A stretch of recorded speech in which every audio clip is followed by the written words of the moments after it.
繼續都係2024嘅爆 MC 啦，咁啊嚟到第32條啦喎，咁呢啲題目啦，其實都已經係好典型嘅題目啦，佢就係關於我哋嘅 conversion of some nitrogenous compounds in nature，即係其實暗地裏係問緊你咩啊？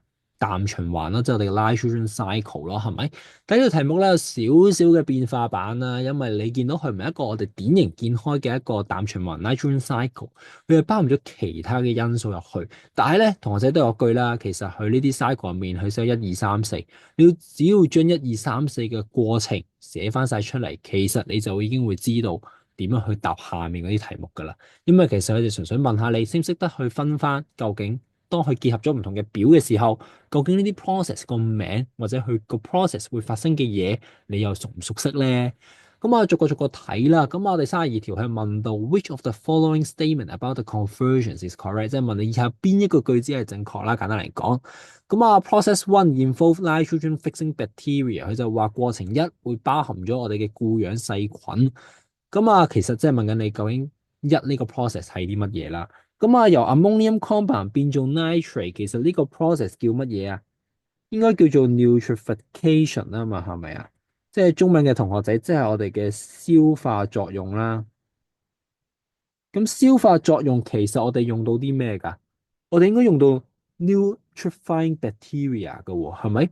係咪固氮細菌啊？唔係咯，咁所以已經錯咗咯，一嗰個係咪？因為我哋用嘅應該係 nutrifying bacteria 啊嘛，我哋寫低。咁所以你已經知道一係錯啦。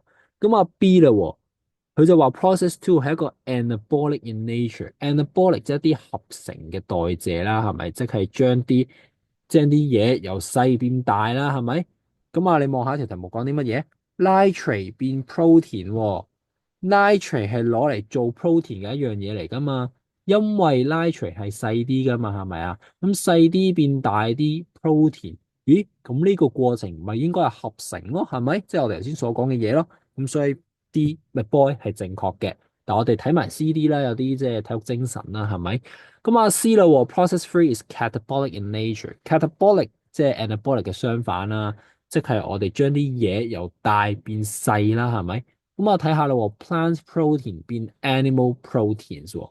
其實植物係俾動物食噶嘛。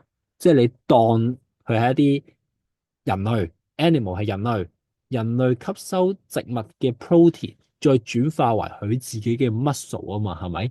咁所以其實呢個亦都係一個 anabolic in nature 嘅喎，亦都係一個合成嘅嘢嚟嘅喎，所以亦都唔啱咯。係咪？因為你諗下，人類嘅 protein 可以係 muscle，咁呢啲 muscle 係嚟自植物嘅 protein，可能嚟自個豆，嚟自個 beans，係咪？咁所以其實亦都係一個 anabolic 嘅一個 process 嚟嘅喎，因為你要吸入，你要食咗佢，跟住你再透過身體可能 digest、assimilation 同化，跟住最後先變成你嘅 muscle 噶嘛，係咪？